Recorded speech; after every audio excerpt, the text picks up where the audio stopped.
There's this really powerful feeling that comes with a fresh start, isn't there? It's like a clean slate, a chance to reinvent yourself.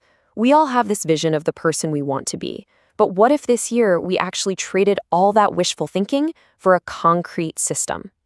Well, today we're going to unpack a blueprint that's designed to make your resolutions finally stick and, in the process, totally transform your professional life.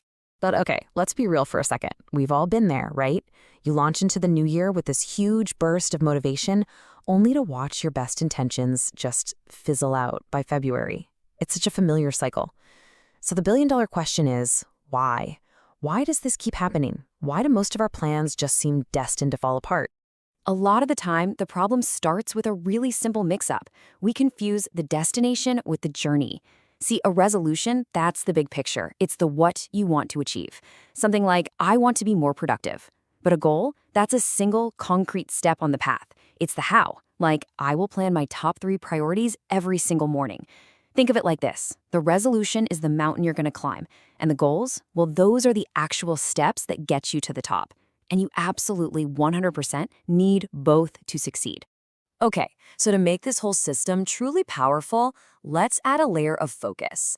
Instead of those vague, sweeping promises we make to ourselves, we're going to apply this framework directly to our careers. We're building a professional blueprint.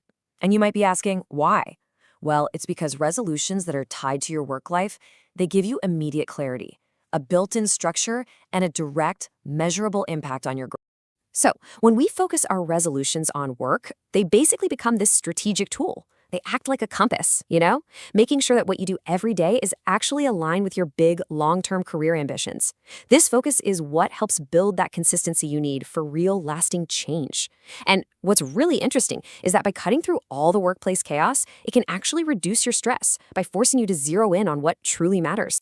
All right, let's make this tangible. Imagine your resolution is to finally master your time management. That's the big vision. So what's the goal? Well, it could be something as simple as dedicating the first 10 minutes of every single day to identifying your top 3 priorities. And this small habit, it's not just about getting more stuff done, it's about being super intentional with your most valuable resource, your time. Okay, here's another really powerful one, setting clear work-life boundaries. And listen, this isn't about working less. It's about working smarter and more sustainably. It recognizes this fundamental truth that we all kind of know but often ignore.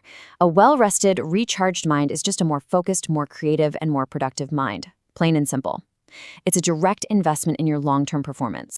And number 3, this is a resolution that's pretty much non-negotiable in today's world. Committing to continuous learning. I mean, think about it. In a professional world that changes by the minute, developing your skills is what keeps you adaptable and competitive. So your goal here could be something like completing 1 relevant course each quarter, or maybe attending 1 industry webinar a month. The whole point is just to make sure you're always growing and never, ever stagnating. Okay, so we've got our professionally focused resolutions, and we've got our specific, actionable goals. Great, but there's still a missing piece to this whole puzzle, a kind of secret weapon that ties it all together and gives you the fuel for the long haul. And that tool is journaling. Now, hold on. Forget any idea you have of a Dear Diary. We're talking about a strategic tool for reflection, for planning, and for course correction. I want you to think of this kind of journaling as your personal mental gym. Seriously, it's this dedicated space where you can go to reflect, to plan, and to really process your professional thoughts and challenges.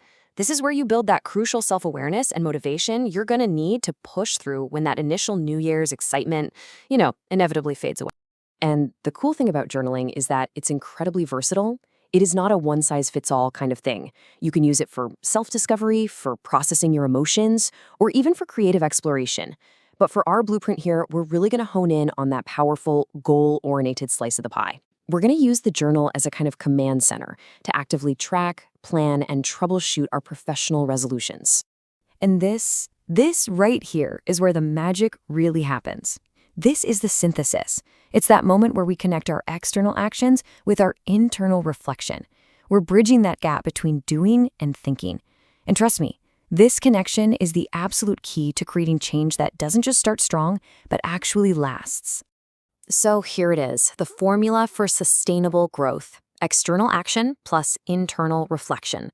Your resolutions, they're the what, the actions you're going to take. Your journal? That's the why and the how. It's the internal reflection that keeps you aligned, motivated, and learning from the whole process. When you combine these two things, action and reflection, you create this incredible self-reinforcing feedback loop for growth. So let's see what this actually looks like in practice. Let's say your resolution is to build leadership skills, okay? So your journal prompt then becomes a question like, what's one obstacle my team is facing right now, and how can I help them get past it? Or maybe you want to embrace constructive feedback. You could ask yourself, what's one piece of feedback I got this week, and what's my exact action plan to address it? All of a sudden, the journal isn't just a record anymore. It becomes your personal coach. All right, so now you have the blueprint. You get the formula that connects action and reflection. The last piece of the puzzle is just execution. So how do you put all of this into practice and keep that momentum going past, the first few weeks? Let's break down the final steps to really truly make this your year. Honestly, it really just comes down to 3 critical habits. First, break it down. Take that huge resolution and chop it up into small, manageable monthly goals and even weekly tasks. Second, review and adjust. You've got to schedule a non-negotiable check-in with your journal, say once a month, just to see what's working and what isn't. And third, and this one's huge, track and celebrate your progress. Acknowledging the small wins is the fuel that keeps the engine running. It reinforces the new behavior and keeps you motivated for the long haul. At the end of the day, a resolution is really just a commitment to a new chapter in your life. And your journal, that's where you get to write that story one day at a time. So the real question isn't just about what you'll achieve, but about the person you'll become along the way. So as you look ahead to this year, what story are you going to choose to write?